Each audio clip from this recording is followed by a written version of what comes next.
Good evening and welcome. Tonight we're going to be going over the history and geography of Niger. My cat is like asleep on my bed right now. He's snoring so loud. I'm sorry if you can hear him. But anyway, Niger. Let's talk about its name first. Because I had grown up thinking that this was Niger on the Niger River bordering Nigeria. But apparently the accepted way of pronouncing it internationally is Niger. And I think it's only in American English where Niger can slide, but literally everywhere else in the world calls it Niger. However, from what I can tell at least, feel free to weigh in if you live in a country that's not the US but primarily speaks English, that the English-speaking world still calls this the Niger River, whereas like the French-speaking world says the Niger River, but I'm just going to go with that. This is Niger. This is the Niger River. This is obviously Nigeria. That's what everyone calls it. It's a like colonial French British thing, you know. But anyway, that's what we're going to go with the name. This is Niger.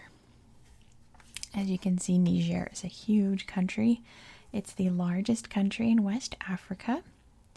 It borders Algeria, Libya, right here's Chad, Nigeria, Benin, and Burkina Faso. It has some very, very distinct climates.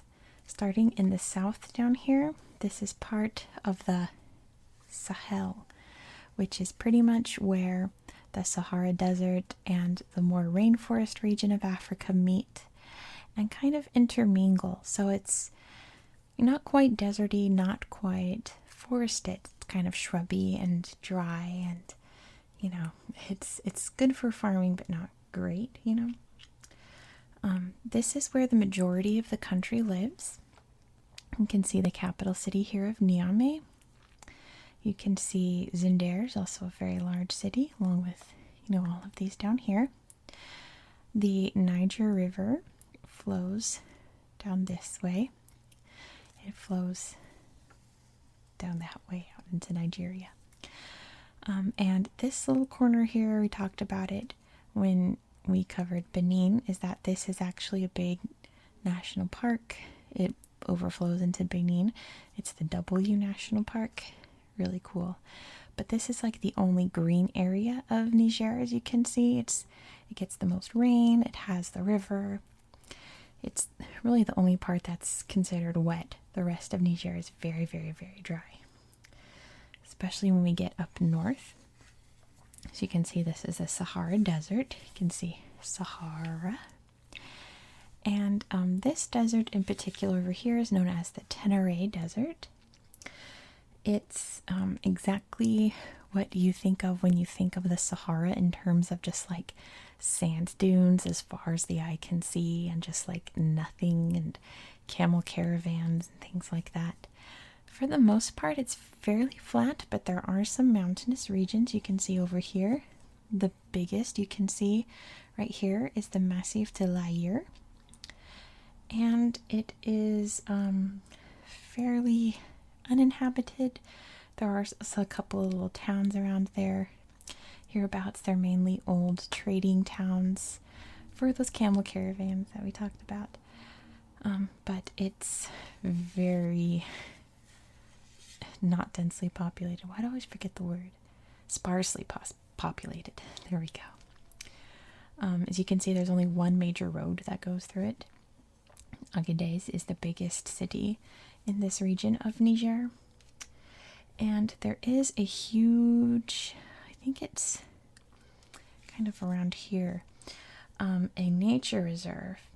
And it's one of the world's largest nature reserves. It's pretty much all sand dunes, and it's really lovely, honestly. But it's one of those very inhospitable places in the world where it's super, super hot in the day, super, super cold at night. There's no water except a couple of oases here and there, you know. The Sahara Desert, exactly what you'd imagine. Over in this corner, however, you can see the border with Chad, and right here is Lake Chad. So Lake Chad used to be a massive lake. You can see the town here of Guigmy was on the shores of Lake Chad, but due to desertification, the Sahara expanding, Lake Chad's been drying up, and there's pretty much no water in Niger's territory at this point. So yeah, this was once a coastal city. It's not anymore. It's kind of really upsetting because, as you can imagine, many people relied on this lake. It was a huge lake. And losing that is pretty rough. You can see all these other little watery areas crisscrossing the desert. These are called wadis.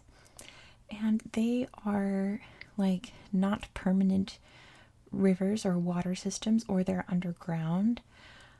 So sometimes they're there, sometimes they're not. So it's not really a water source you can rely on, right? And for the most part, that's the geography of Niger. Let's go over the history, and then we'll flip through this book and look at some really neat pictures of Niger. So, the Sahara Desert was not always rolling sand dunes as far as the eye can see, and no water and camels and everything like that. During prehistoric times, archaeologists refer to as the Green Sahara. It was literally like a jungly, foresty area. And of course, when early man lived in this region, they hunted, they gathered. There was even signs of farming happening in this area. But once the Sahara started to become the desert that we know today, a lot of people abandoned it, and other cultures moved in that were willing to adapt to the harsh climate. By 4000 to 2800 BCE, there were huge migrations of people.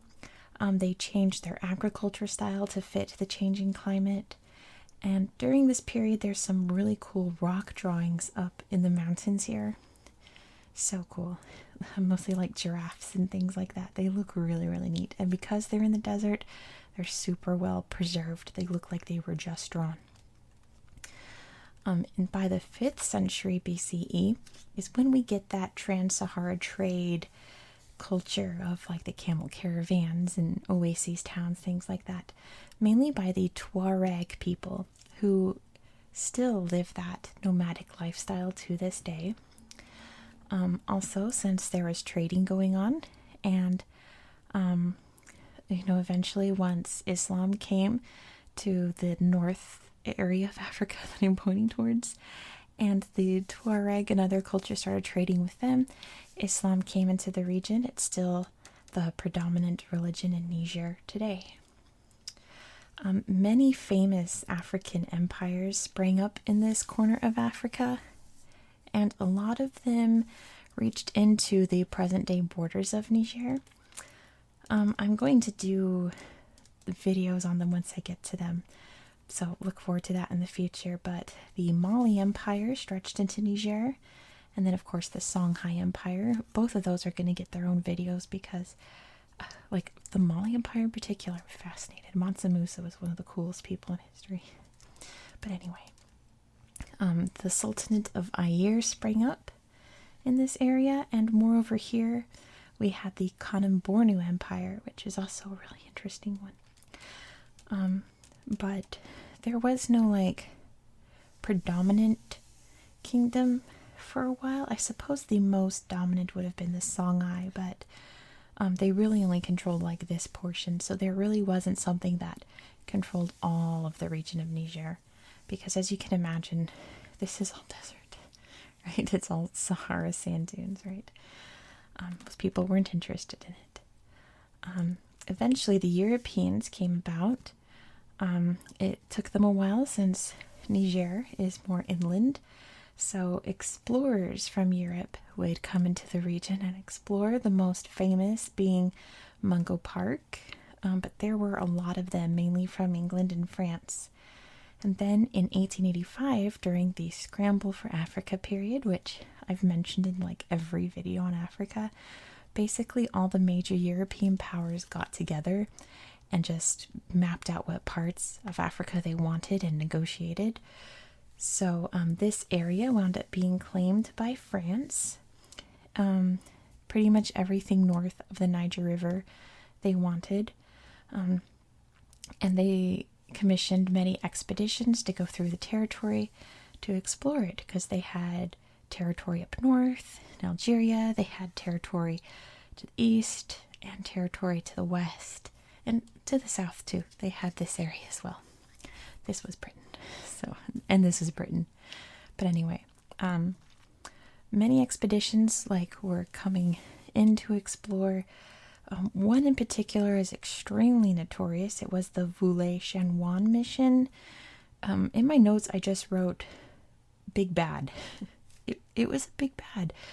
They weren't just exploring and observing and taking notes and interacting with the culture. They were slaughtering whole towns and murdering right and left and taking over, and were just extremely vicious. So word of this got to France, and the French people were horrified. So the French government sent in people to stop this expedition and take over. And the two men, Voulet and Chanoine, killed the guy that was supposed to replace them. Then their company mutinied and wound up killing Voulet and Chanoine a few days later. A big mess. Moral of the story, don't slaughter entire villages. I mean, and they did horrific things that we're not going to get into in a relaxation channel. Just know that's big bad. It was not good. They were terrible people. By 1904, Niamey became the capital of this whole region of French West Africa. Niger became its own colony in 1922, and France basically just allowed an indirect rule. So the people who were already here were allowed to just continue doing what they were doing as long as they pledged loyalty to France. I suppose that worked better than trying to go in and impose a super French lifestyle, strictly. They did. They made people dress like French people and speak French, which French is still the main formal language of Niger today. But politically, they let people do their thing, which, like I said, was probably better, but wasn't great. There was a huge Tuareg revolt in the north because they had been living the same way for tens of thousands of years, and they weren't going to let some people from another continent change how they lived. And there were some really terrible famines during this period of history. Like I said, the Sahara is advancing. It still is today into the Sahel.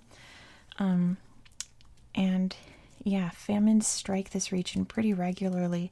Every couple decades or so, they're hit with another really awful famine. And it just so happened to fall into this time, and people weren't happy about it. So eventually, after World War II, this organization called the French Union formed. It lasted from 1946 to 1958. Niger was a part of that, and it basically allowed people in their colonies like Niger to have partial French citizenship.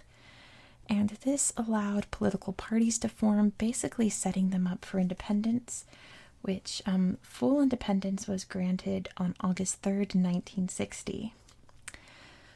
Things were okay at first. There were some rough patches, as any brand new country had. There was another Tuareg rebellion, for one thing. Eventually, there was a coup in 1974 that overthrew that republic. It led to the first military regime, and it was a pretty long, bad one. There were all the bells and whistles of a military regime, like secret police, media censorship, things like that. And that lasted until the military dictator Kunche passed away. The government held a referendum. People voted for democracy. It led to what's known as the Third Republic. But there was a coup in 1996, which started the second military regime. That leader, he was like, we're going to have an election. And magically, he won. And people were like, nobody voted for this guy. This is a fraud. So he tried to flee the country but was assassinated at the airport. So there went that regime. There were elections again in 1999 that brought about the Fifth Republic, it's officially called.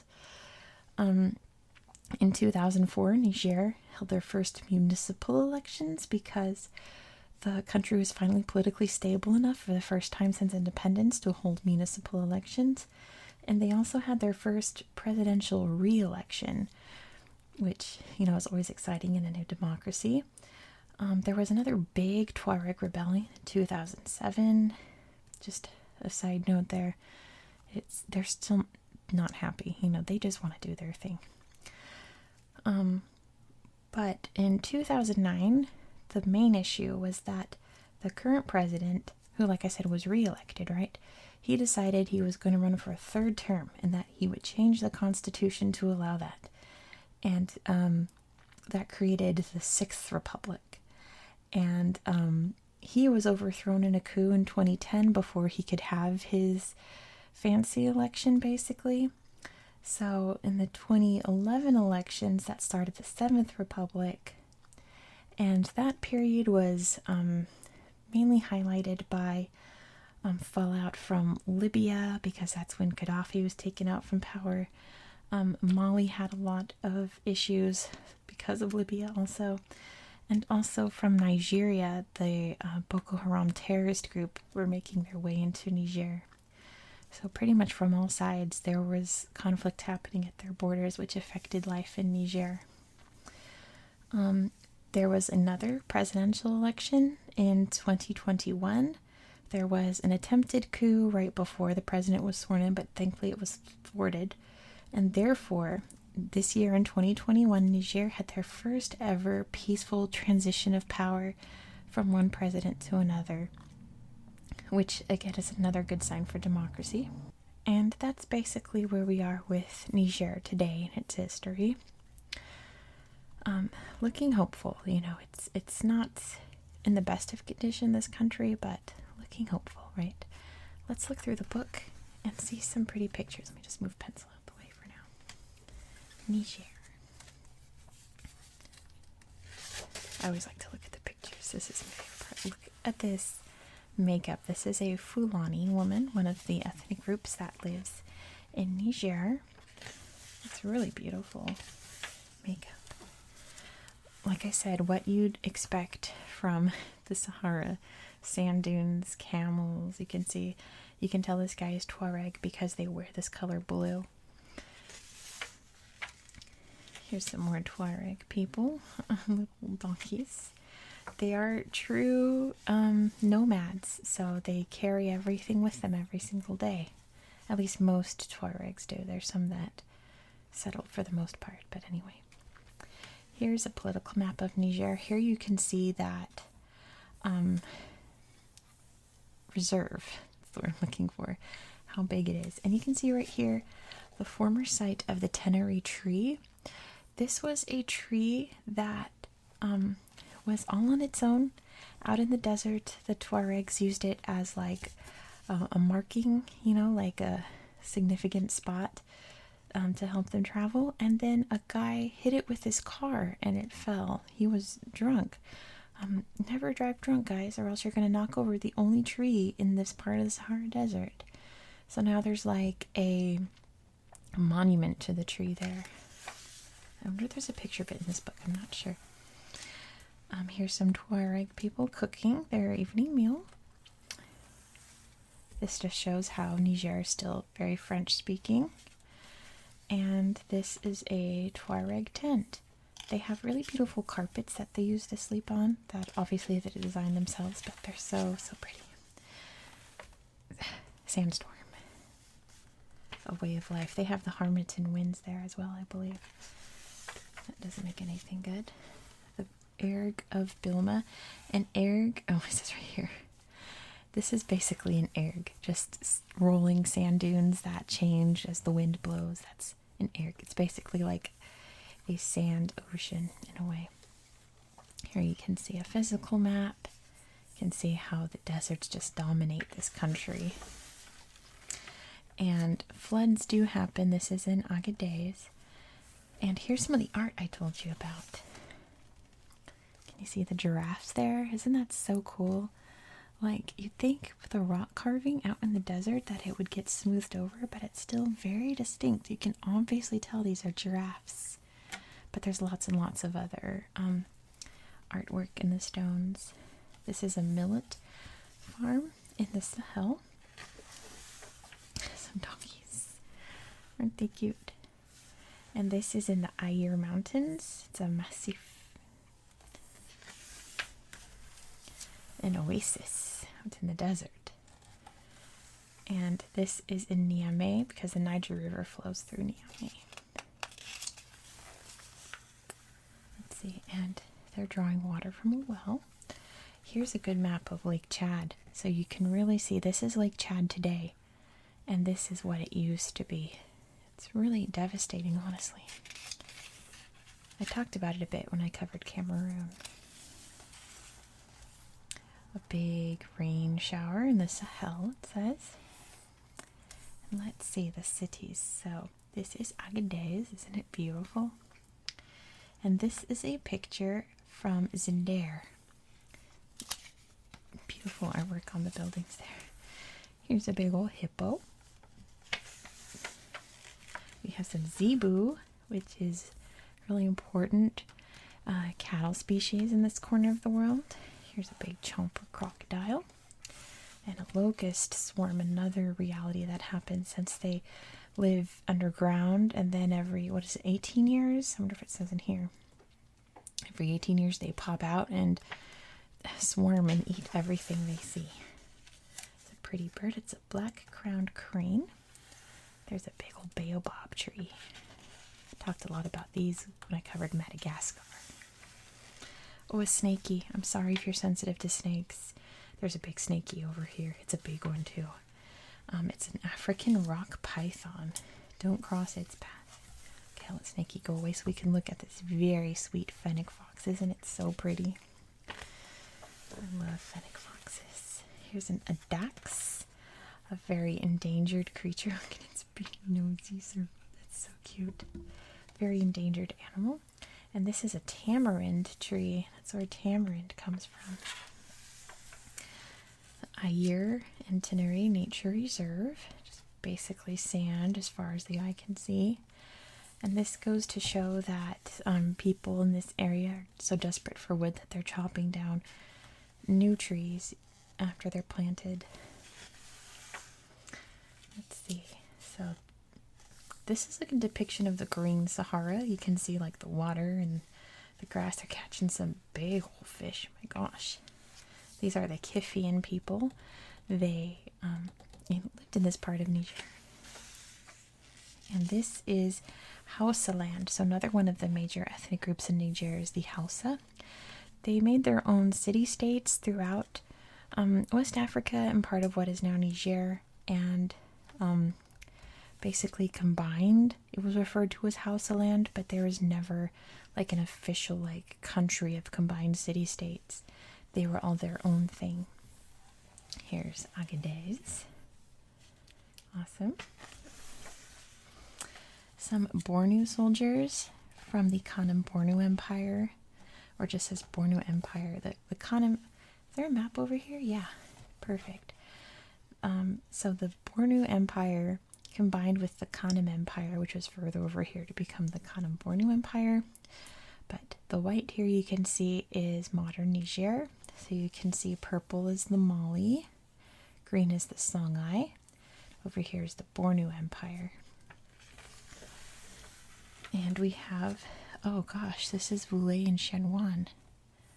Voulay and Shenwan, it says front center. Guessing that's him. Big bad. Big bad. Here's a lot of expedition paths that people took.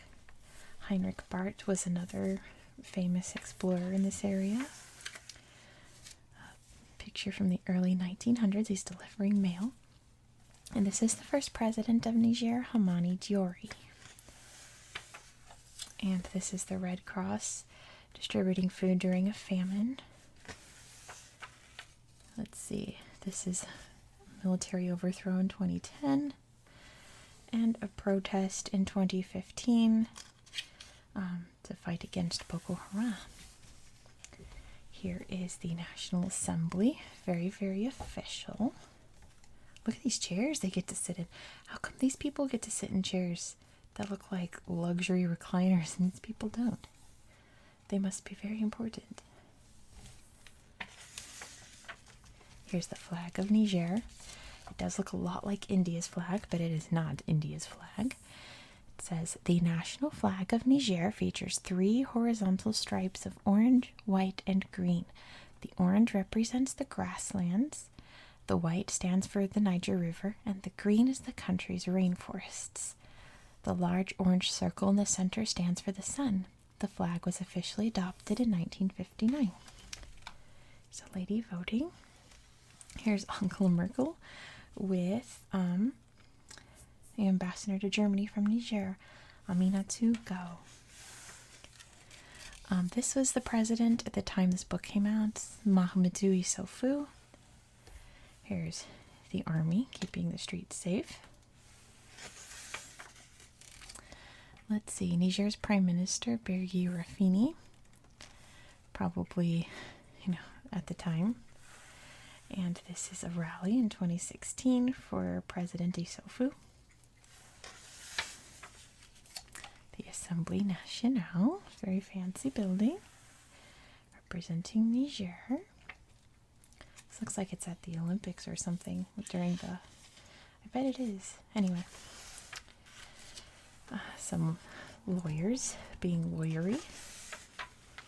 This is a town meeting of, I suppose, just native peoples in Timia. Here's some pictures of Niamey. A big bustling city compared to the rest of Niger. Let's see, what do we have?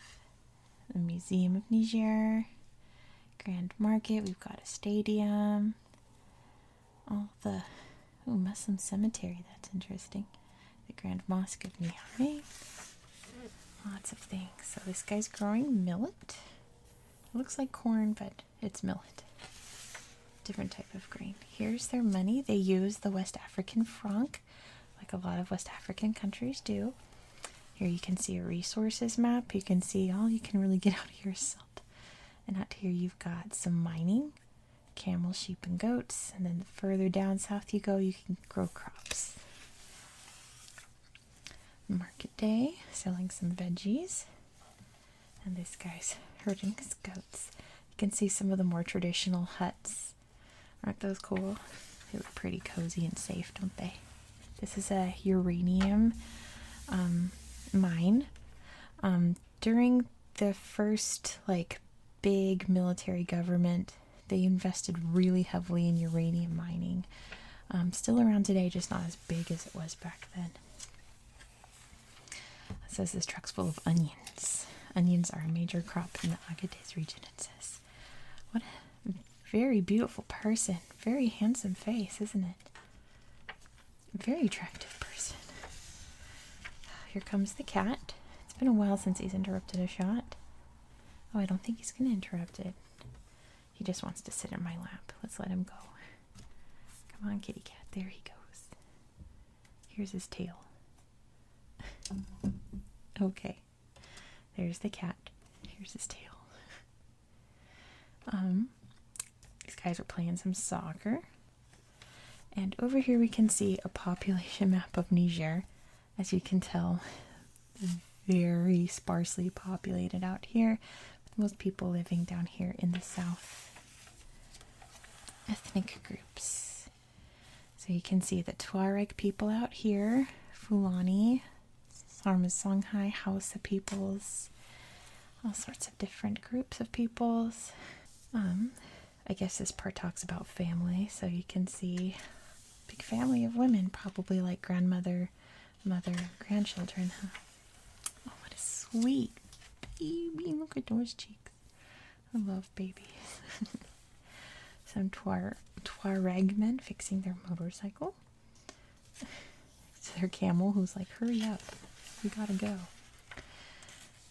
This is a Fulani ethnic group called the Wodabe. As you can see they have really beautiful like face tattoos, and they scar their faces too as beauty marks. There's another very cute baby having a little nap on their mom's back. Let's see. Oh, these guys are wrapping up some salt out in the desert. This guy's not looking too well, but this doctor's here to help him out. Let's see. She's separating grain from husks. That sounds not fun, but necessary. This person's having a French lesson, it looks like. Il va au cinéma, which means I go to the movies. This boy is holding a passage from the Quran. He's probably at Islamic school, or yeah, Islamic schools. Speaking of, here's some people praying. And there's an imam giving a sermon. And very distinctive in this part of Africa are their very beautiful mosques. It's so pretty. I love this cool architecture style. It's so neat. Definitely once we get to Mali and we talk about the Mali Empire, we'll see lots of examples of these kinds of mosques. And here's a picture of Mecca, just because I'm talking about Islam.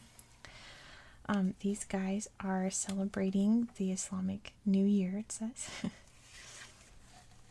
But they're all decked out in their finest, aren't they? This lady is doing a traditional dance. It says they're dancing until they're possessed by a spirit and go into a trance. Very cool. And this is a Christian minister, it says, giving his sermon, playing some cool music. They're making a drum in this picture, and this is a griot, or a storyteller in this part of West Africa. I've heard some people say griot or griot, but mostly I heard griot, so that's what I'm going with. Let's see, a kakaki instrument. And this is an imzad. Very cool looking instrument. This is the Agade's cross. It's something that every Tuareg person has. And ostrich feathers are considered like I want to say like a beauty thing. It says makes them more appealing to women. It's like a plumage kind of thing, using ostrich feathers. This is, it says it's Don Lele, a wrestler from Nigeria. And another famous wrestler, Isaka Daborg, at the Olympics. This is at weddings, ladies having a dance. So gorgeous. This is at the camel riding competition. So their camels all decked out, and so are they. This is another Wodabe tradition, where these men put on this makeup and have a beauty contest, and the women get to pick the winners. Some pots for sale. They're really lovely. There we go. Carrying some water. Very important out in the desert. This is a healer organizing her healing herbs. This is a village in Tsahua, where you can see more of these traditional little houses. So neat. They look so cozy. And some traditional tea. And they're playing some cards. And of course, working hard in school. And shopping at the market. What is she buying? Doesn't say, but looks like potatoes or something. Mango salad dish. And this is in Maradi. I guess showing off their clothes. Oh, that's the end of the book. So anyway, thank you very much for watching. I hope you found this video relaxing and educational. Be sure to subscribe, because tomorrow we're going to hop next door to Burkina Faso and learn all about this country, which in my opinion, as amazing and fascinating as Niger is, I think Burkina Faso is more interesting. No shade to Niger. Fantastic country, but I'm excited to talk about Burkina Faso. So anyway, thank you again, and have a very good